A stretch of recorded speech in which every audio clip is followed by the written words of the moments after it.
মৃত্যুর আগে নসিহত করে, বাবা গো আমি একটা নসিহত আপনাকে করে যাই, আমার দিলে সাক্ষী দেয় পৃথিবীর জমিনে আর বাঁচবো না গো বাবা। বাবাও কান্দে, মাও কান্দে।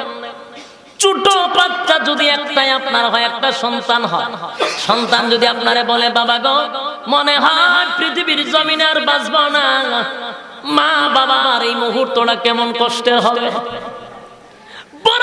চোখের পানিগুলো ছেড়ে দিয়া কান্না শুরু করে দিল, কান্না শুরু করে দিছে। আর মাও কান্দে, বড়া বলে বাবা আপনার কাছে আমার একটা আবদার হলো, আমি এই পৃথিবীর থেকে কিছুক্ষণের ভিতরে বিদায় হয়ে যাব। দিলে বাড়ি মারছে, তবে নসিহত হলো আমি যদি রাত্রে মারা যাই অথবা দিনে মারা যায়, বাবা গো আমি যদি দিনে মারা যাই তাহলে আপনার কাছে নসিহত হলো আমার রাসূলের কাছে খবরটা পাঠায়া দিবেন, আল্লাহর নবী যেন আমার জানাজাটা পড়ায়া দেয়। আর যদি বাবা আমি রাত্রে মারা যাই, দোহাই লাগে আপনার, আমি যদি রাত্রে মারা যাই আমার নবীরে খবর দিবেন না, আপনারা গোসল করাইয়া দাফন কাপড় পরাইয়া আমার জানাজা দিয়া দিবেন। ভিতরে ভিতরে চিন্তা করে এমন সুন্দর চেহারা, যার চেহারার দিকে তাকাইলে বোঝা যায় এটা কোনো মিথ্যাবাদীর চেহারা হতে পারে না, এটা কোনো মিথ্যাবাদীর চেহারা না।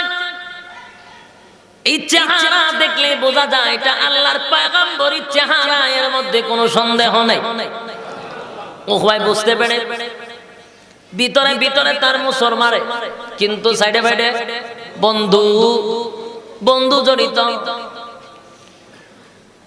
উকবা সামনের দিকে আগায়, আর যত আমার হাবিবের চেহারা মুবারকটা দেখে ততই ভিতরে ধাক্কা মারে, কারণ আমার নবীরা আল্লাহ এত সুন্দর করে বানাইছে, পৃথিবীর কোন সৃষ্টি আল্লাহ নবীর থেকে সুন্দর বানায় নাই, বানায় নাই, ভবিষ্যতেও বানাবে না।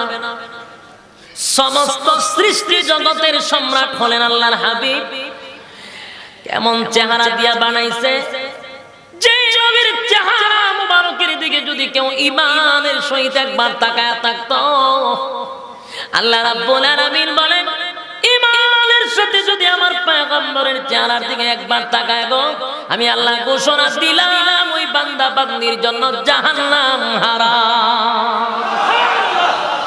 এমন মায়ার নবী, দয়ার নবীর চেহারা শুধু এখানেই নয়, কিতাবে লেখছে নবীর চেহারা মোবারকের দিকে তাকাইলে খিদা পর্যন্ত নিবারণ হয়ে যেত, শরীরের ক্লান্তি দূর হয়ে যেত, এমন একটা চেহারা ছিল। ইউসুফ আলাইহিস সালামকে আমার আল্লাহ সুন্দর করে বানাইছে, পৃথিবীর অর্ধেক সৌন্দর্য ইউসুফ পয়গম্বরে আল্লাহ দিছে। আমার নবী যখন মেরাজে যায়, ইউসুফ নবীর সঙ্গে সাক্ষাৎ হয়, আল্লাহ নবী বলেন আমার ভাই ইউসুফ রে আল্লাহ পৃথিবীর অর্ধেক সৌন্দর্য দান করছে। ইউসুফ নবীর চেহারা মোবারকটা দেখে মিশরের নারীরা তাদের আঙ্গুলগুলি কেটে কেটে জমিনে ফালাইয়া দিছে, বলতে পারে না, সৌন্দর্যের দিকে তাকাইয়া হাত কেটে ফালাই দিছে। কেউ তো বলা হয়েছে সেই মজলিসে যদি ইউসুফ পয়গম্বর না হতো, আমাদের পয়গম্বর আল্লাহর হাবিব যদি সেখানে উপস্থিত থাকতো, মিশরের নারীরা হাত নয় কলিজা কেটে ফেলত। এমন সুন্দর চেহারা আল্লাহর হাবিব রে দিছে। এত বড় নিয়ামত পাইল, এত বড় নিয়ামত, ঈমান নামক দৌলত পাইয়া বন্ধুদের কারণে এই নিয়ামত হারাইল। সে চিন্তা পারল না, নবীর কাছে গিয়ে কালেমা পড়লো, নিজে কালেমা পড়াইয়া ঈমানদার বানাইছে। হায় রে কপাল পুরা চিনতে পারলো না। আর মদিনার ছোট ছোট বাচ্চারা, 8 বছর 9 বছরের বাচ্চারা আমার নবীর জন্য জীবন দিতে প্রস্তুত হয়ে যায়। 8-9 বছরের বাচ্চাদের ভালোবাসা, নবীর প্রতি তাদের প্রেম ছিল, ভালোবাসা ছিল, মহব্বত ছিল। আজকে আমাদের ভালোবাসা আছে শুধু এটা মুখে মুখে স্লোগান, কলিজা দিয়া নবীর প্রতি মহব্বত নাই। যা আছে শুধু মুখে মুখে স্লোগান, ভালোবাসা বছরে একবার। আমরা বাংলাদেশ নবীর প্রতি ভালোবাসা বছরে একবার। এই যে কিছুদিন আগে 12ই রবিউল আউয়াল গেছে, ভালোবাসার টেলার ছুড়ে ডুল বাজনা লইয়া মাডল আনছে। দেখছেন নিবা? দেখছে? আমি কি মিথ্যা কথা বলতেছি মনে হয়? না আওয়াজে বোঝা যায় হুজুর আপনি মিথ্যা কথা বলেছেন। সোশ্যাল মিডিয়ার যুগ, মিথ্যা কথা বলা যাবে না। কারণ এতদিন সরকার রাষ্ট্রীয়ভাবে নাচানাচির অনুমতি দিছে না। এবার যখন রাষ্ট্রীয়ভাবে দিছে, আর সাথে সাথে ডুল বাজনা লইয়া মাডল আনছে। আসল চরিত্র দেখাইয়া দিছে। এতদিন পারছি না, সরকার যেহেতু অনুমতি দিচ্ছে, তার ডুল বাজনা লই লাইমা যাইগা, লাইমা যায় ডুল বাজনা লইয়া। বলুন এটার নাম কি ইসলাম? ডুল বাজনা বাজাইয়া ইসলামের 12টা বাজাইয়া বিশ্ব দরবারে ইসলাম ধর্মটারে তোমরা কলঙ্কিত করছো। আশিক রাসূল নাম দিয়া নবীর মহব্বত দেখাও। মহব্বত কারে কয়? আল্লাহর নবীর একজন সাহাবী নাম ছিল তালহা ইবনে বরাআ। নবীর কাছে আসা যাওয়া করত। একদিন তার ছোট বাচ্চা বলে, বাবা গো, প্রতিদিন আল্লাহর হাবিবের কাছে আপনি যান, আমারে একটু লইয়া যান না। বাবা তারে লইয়া গেছে। ছোট বাচ্চা নবীর চেহারার দিকে তাকাইয়া পাগল হয়ে গেছে। ডাক দিয়া বলে, এত সুন্দর চেহারা, যার চেহারার দিকে তাকাইয়া পাগল হয়ে গেছি।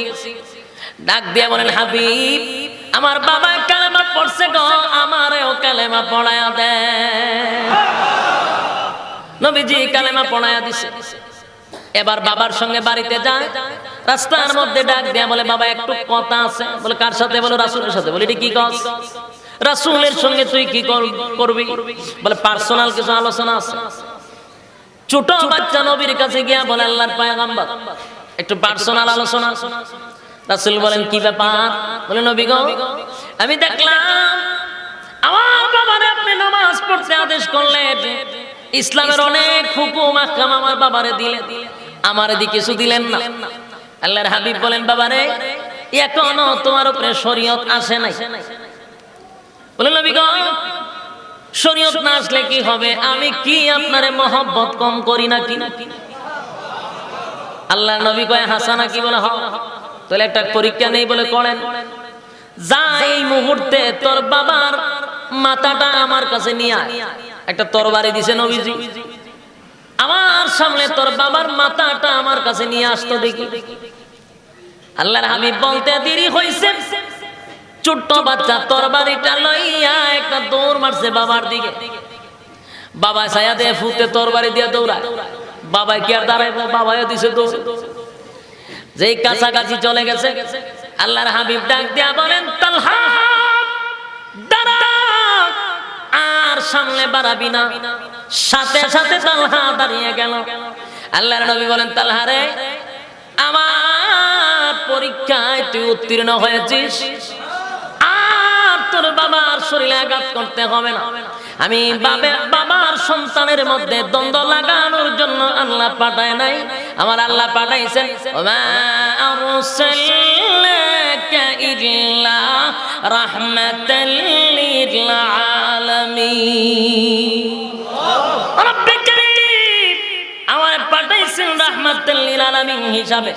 আমি বাবা সন্তানের মধ্যে মহব্বত লাগায় দেওয়ার জন্য দুনিয়ার জমিনে আসছি রে। আমি ঝগড়া লাগানোর জন্য দুনিয়ার জমিনে আসি নাই। দাঁড়া, সাথে সাথে দাঁড়ায় গেছে। নবীজি আমার তারে জড়ায় কইরা বলেন, তালহা রে, ছোট হইলেও তোর ভিতরে ঈমানি জজবা আছে। এটা যেন নবীর প্রতি মহব্বত। আজকে তোমার আমার ভিতরে নবীর মহব্বত নাই। যা মুখে মুখে বলি, অন্তর দিয়া নবীর মহব্বত নাই। সব হলো দুটাবাজি। আমার তোমার সামনে আমার নবীর নবুয়ত লইয়া টানাটানি করে কাদিয়ানি, এর ব্যাপারে আমরা কোনো ভূমিকা রাখতে পারি না। ঘোষণা দিল আমার নবীরে, শেষ নবী হিসাবে নবীরে পাঠাইলেন।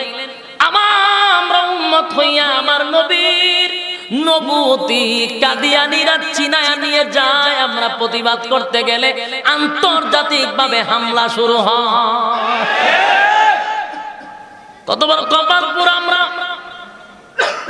কত বড় কপাল পোড়া। নবীর জন্য আমরা শুধু স্লোগান দিয়ে মিষ্টি খাইতে পারি, নবীর প্রতি ভালোবাসা শুধু জিলাপি দিয়া আর বিরিয়ানি দিয়া। অন্তরের মহব্বত নাই, রক্ত দিয়া কোনো মহব্বত নাই। যুবক ভাইরা আমার, এই কয়েক বছরের বাচ্চা নবীরে যে চমক দেখাইছে, আল্লাহর হাবিব খুশি হইয়া তারে জড়ায়া ধরছে। নবী চুমু দেয় আর বলেন, তোর ভিতরে ঈমানি জজবা আছে। রাসূল বিদায় দিল, বাড়িতে চলে গেছে। বাড়িতে যাওয়ার পরে ছোট বাচ্চা তালহা অসুস্থ হয়ে গেছে। অসুস্থ হয়ে যাওয়ার পরে এমন পর্যায়ে চলে গেল, মরণাপন্ন। এবার মৃত্যুর আগে নসিহত করে, বাবা গো, আমি একটা নসিহত আপনাকে করে যাই। আমার দিলে সাক্ষী দেয় পৃথিবীর জমিনে আর বাঁচবো না গো বাবা। বাবাও কান্দে, মাও কান্দে।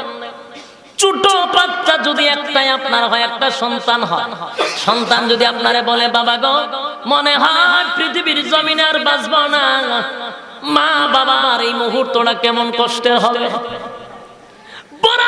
চোখের পানিগুলো ছেড়ে দিয়া কান্না শুরু করে দিল, কান্না শুরু করে দিছে।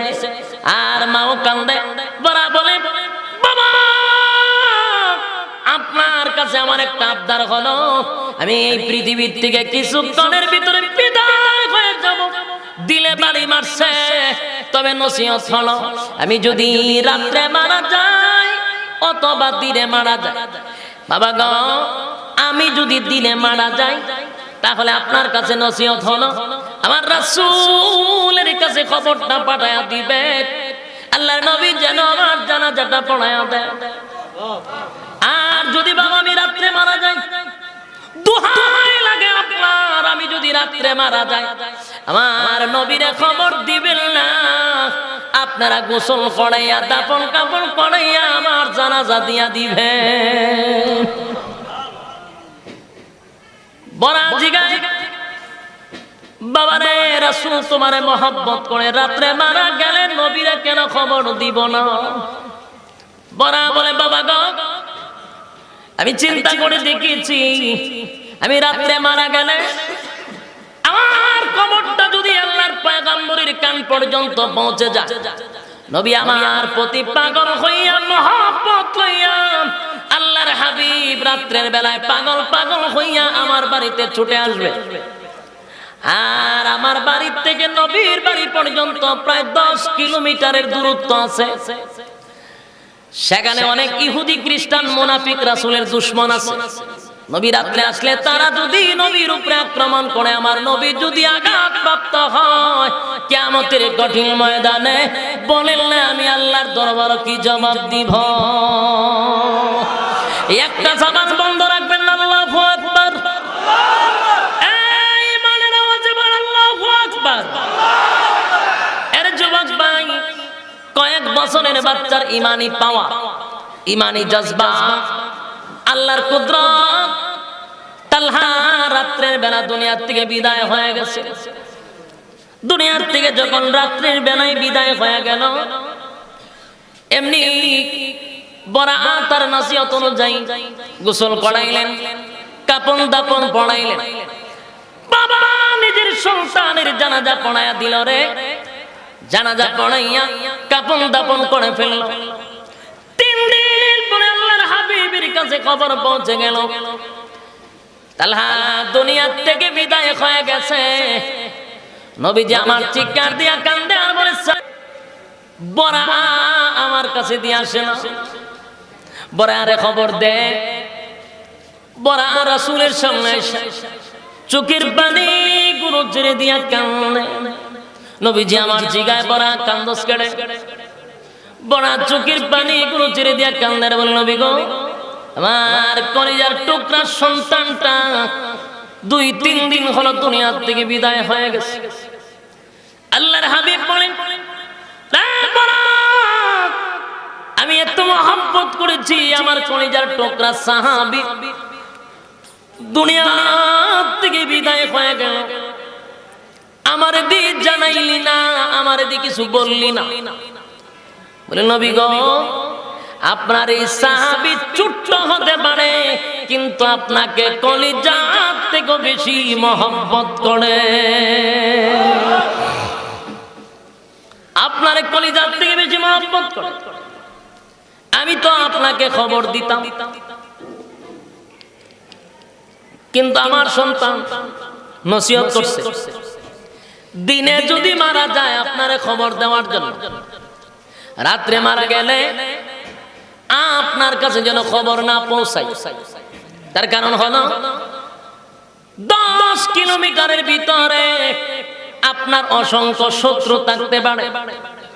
আপনি রাত্রের বেলা গেলে যদি শত্রুরা আপনার উপরে আক্রমণ করে গো নবী, এই জন্য আমার সন্তান বলেছে যদি নবী আমার কারণে রক্তাক্ত হয়, কিয়ামতের কঠিন ময়দানে আমার আল্লাহ যদি জিজ্ঞাসা করে তালহারে তোর জানাজা পড়ার কারণে আমার পয়গম্বর ব্যথা পাইছিল, আমি আল্লাহর দরবারে কি জবাব দিব? এই কারণে জানাজাটা আমি নিজেই পড়াইছি, কাপন দাপন পড়াইছি। আল্লাহর হাবিবের চোখ বেবে পানি পড়ে, দাড়িগুলি নবীর ভিজে গেছে। নবীজি কাঁদতে কাঁদতে বলে আমারে লইয়া যা, আমার একটু লইয়া যা। আমি তালহার কবরের পাশে যাইতে চাই রে। আল্লাহর হাবিব তালহার কবরের সামনে দাঁড়াইয়া নবীজি দুইটা হাত তুলে দোয়া করার বলে মালিক রে, আমি একটু এই মুহূর্তে আমার নবুয়তির চোখ দিয়া তালহারে দেখতে চাই। এমনি আল্লাহ নবী তাকায়া দেখে তালহা জান্নাতের ভিতরে দৌড়াদৌড়ি করে, জোরে জোরে কোন সুবহান। নবীজি আমার মুস্কি মুস্কি হাসি শুরু করলেন। বড়া বলে নবী গো, আপনার চোখের পানিতে দাড়ি ভিজে ভিজে পড়লো, ব্যথায় ব্যথিত হয়ে গেলেন আপনি। আবার কিছুক্ষণ পরে মুস্কি হাসি দিলেন। আল্লাহর হাবিব বলেন বড়া রে, তালহা দুনিয়ার থেকে বিদায় হওয়ার কারণে আমার কলিজায় বড় দারুণ ব্যথা লাগছিল, কিন্তু আল্লাহ রাব্বুল আলামিন আমারে বড় আর একটু দেখায়া দিছে, তালহারে দেখায়া দিছে তালহা জান্নাতের ভিতরে আনন্দে আছে, আমার আর কোনো কষ্ট নেই। যুবক ভাইরা আমার, নবীর মহব্বত, নবীর নুরানি চেহারা একটা নজর দেখা 8 বছর 10 বছরের ছেলেটা পাগল হয়ে গেল। কপাল পড়লে কেমন ভাবে পড়ে, সে নবীর চেহারা কত বেঈমান দেখা, চেহারা দেখা কালেমা পড়ছে। নবীর চেহারা দেখে বলছে এটা কোনদিন মিথ্যাবাদীর চেহারা হতে পারে না। আল্লাহর পয়গম্বরের চেহারা দেখা জোরে জোরে আল্লাহু আকবার বলা শুরু করছে। রাইসুল ইহুদি আব্দুল্লাহ বিন সালাম যেদিন আমার নবীরে দেখছিল, সেদিনও চিৎকার দিয়া বলছিল আল্লাহর জাতির কসম, উনি আল্লাহর পয়গম্বর। কারণ আমি আমার দুনিয়ার চক্ষু দিয়া দেখি, উনি আল্লাহর পয়গম্বর, দুনিয়ার চক্ষু দিয়া দেখছি ওনার বডি চেহারা সুরত, আর অন্তরের চেহারা অন্তরের চক্ষু দিয়া দেখছি তাওরাত এবং ইনজিলের কিতাব। দুটোটা মিলায়া দেখছি, কোনো সন্দেহ নেই। শুধু চেহারা দেখে ঈমান আনছে, চেহারা দেখে কালেমা পড়ছে, কিন্তু কপাল পোড়া উখবা। আল্লাহ নবীর চেহারা দেখে নিজের হাতে কালেমা পড়লো, কিন্তু বন্ধুদের কারণে সেই কালেমা ফেরত দেওয়ার জন্য আল্লাহর হাবিবের সামনে গিয়া দাঁড়াইয়া নবীরে বলেন মুহাম্মদ কালেমা ফেরত দিতে আসছি। আর এই কথা বলার সাথে সাথে আল্লাহর হাবিবের চেহারা মুবারকে তুতু মারছে, নাউযুবিল্লাহ। কত মর্মান্তিক ঘটনা! যেই মাত্র আল্লাহর হাবিবের চেহারা মুবারকে তুতু মারছে, নবী আমার চিৎকার দিয়া বলেন রে উখবা, কি করলি তুই, কি করলি? আমি নবীর চেহারার মধ্যে তুতু মারলি, গতকালকে তোর জান্নাতের টিকেটটা আমি তোর হাতে দিছিলাম, আজকে আমার সাথে বেয়াদবি করার কারণে চিরস্থায়ী জাহান্নামের টিকেট নিলি।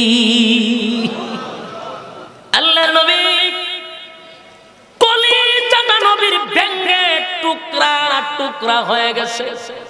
কারণ বড় আশা লইয়া দিল মাকা দরদ লইয়া গেছিল প্রকাশ্যে কালেমা পড়াবে, কিন্তু সবার সামনে আমার নবীরে অপমান করছে। নবী কান্দে, নবীর মুখটা ভেঙে টুকরা টুকরা হয়ে গেছে, চোখের পানিগুলো নবীর পড়ে। ঠিক আল্লাহ রাব্বুল আলামিন জিবরাইল আলাইহিস সালাতু ওয়াস সালাম রে পাঠাইয়া আমার তেলাওয়াতকৃত দুইটা আয়াত এই ঘটনারে কেন্দ্র করে নাজিল করে দেয়। কোন দুই আয়াত? যে দুই আয়াত আমি আপনাদের সামনে তেলাওয়াত করেছিলাম। শুরুতে বলেছিলাম কেন নাজিল হইল, কোন কারণে নাজিল হইল, কোন ঘটনারে কেন্দ্র করে নাজিল হইল, ইয়াদ আসেনি? এই ঘটনারে কেন্দ্র করে, উখবারে কেন্দ্র কইরা আমার আল্লাহ এই মর্মে আয়াত নাজিল করে নবীরে সান্ত্বনা দেয় আর বলে, ওয়ায়াউমা ইয়া'আদ্দু যালিমু আলা ইয়াদাই ইয়াকুলু ইয়া লাইতানি ইত্তাখাযতু মা'আর রাসূলি সাবিলা। জিবরাইল বলে, নবী গো, আল্লাহ ডাক দিয়ে বলে, হাবিব কান্দেন না, আপনি কান্দেন না, আপনার কান্না আমি আল্লাহ বরদাস্ত করতে পারি না গো, আমি আল্লাহ আপনার কান্নাটা বরদাস্ত করতে পারি না। নবী কান্দেন না, আপনার চোখের পানি আমি আল্লাহ বরদাস্ত করতে পারি না গো নবী। সে আপনার ক্ষতি করে নাই, সে তার নিজের মাথায় নিজে কুড়াল মারছে, আপনার কোনো ক্ষতি করে নাই, আপনি কান্দেন না, আপনার কান্না আমি আল্লাহ বরদাস্ত করতে পারি না।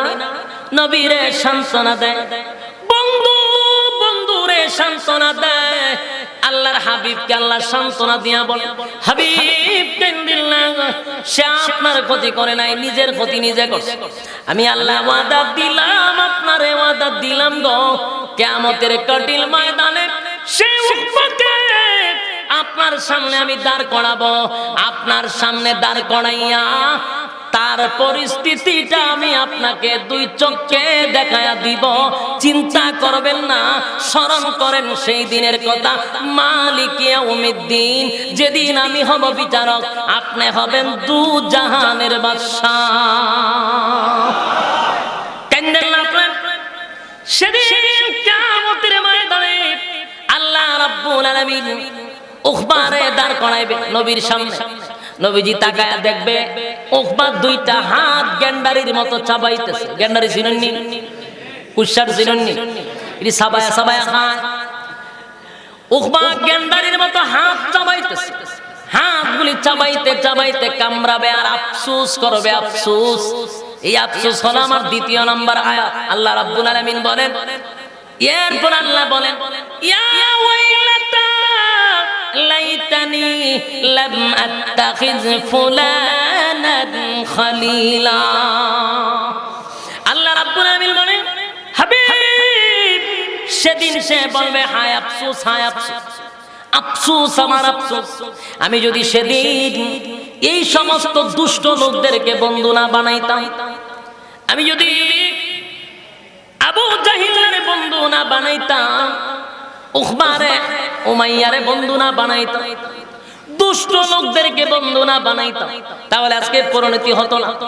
এত বড় নিয়ামত পাওয়ার পরে বন্ধুদের কারণে সব চলে গেল, আফসোস করবে, আফসোস করবে। এই আয়াতগুলা নাজিল ছিল ১.৫ বছর আগে। হুকুম কিন্তু উখবা পর্যন্ত শেষ নয়, কিয়ামত পর্যন্ত উখবার নাতি পুতি ছেলা ফেলার জন্য আছে না নাই? কথা হয় না? এখনো যারা বন্ধুর কারণে ইসলামের বিরুদ্ধে কথা বলো, এরা নেতারে খুশি করার জন্য, তেল মারার জন্য ইসলামের কে বিকৃত করে মানুষের কলিজায় আঘাত দিয়ে যারা বক্তব্য দাও, এই আয়াত তোমাদের জন্য। সেদিন তোমরাও বলবা, ইয়া ওয়াইলাতা লাইতানি লাম আত্তাখিজ ফুলানান খলিলা। সেদিন বলবা, হায় আফসোস, আমি যদি কিয়ামতের মাঠে, তারা বলবে, আমি যদি সেদিন দুর্নীতিবাজরে বন্ধু না বানাইতাম, আমি যদি সুদখোররে বন্ধু না বানাইতাম, ঘুষখোররে বন্ধু না বানাইতাম, বেনামাজিরে বন্ধু না বানাইতাম, জেনাখোররে বন্ধু না বানাইতাম, হায়রে এমন দশা হতো না আমি যদি তখন মসজিদের ইমাম রে বন্ধু বানাইতাম, মুয়াজ্জিন রে বন্ধু বানাইতাম, গ্রামের 5 ওয়াক্ত নামাজি ওয়ালারে বন্ধু বানাইতাম, সরল সুদা মানুষকে বন্ধু বানাইতাম, দিনদার মানুষকে বন্ধু বানাইতাম, তাহলে কিয়ামতের মাঠে তাদের সঙ্গে আমি দাঁড়াইতাম। সব সময় খেয়াল করবেন, যার সাথে যার মহব্বত তার সাথেই তার কিয়ামত। ঠিক কিনা বলেন? বন্ধু কার সাথে হবে? আল্লাহর সাথে বন্ধুত্ব হবে। বন্ধুত্ব হবে নামাজীর সাথে, বন্ধুত্ব হবে সলিড মানুষ, দুর্নীতি মুক্ত মানুষের সাথে। যার তার সঙ্গে বন্ধুত্ব করবেন না, যদি যার তার সাথে বন্ধুত্ব করে কিয়ামতের মাঠে আল্লাহ তাদের সঙ্গেই দাঁড় করাবে। কথা কি বুঝতে পারছেন? আল্লাহ রাব্বুল আলামিন আমাদেরকে বুঝার তৌফিক দান করুক, সকলেই বলে আমিন।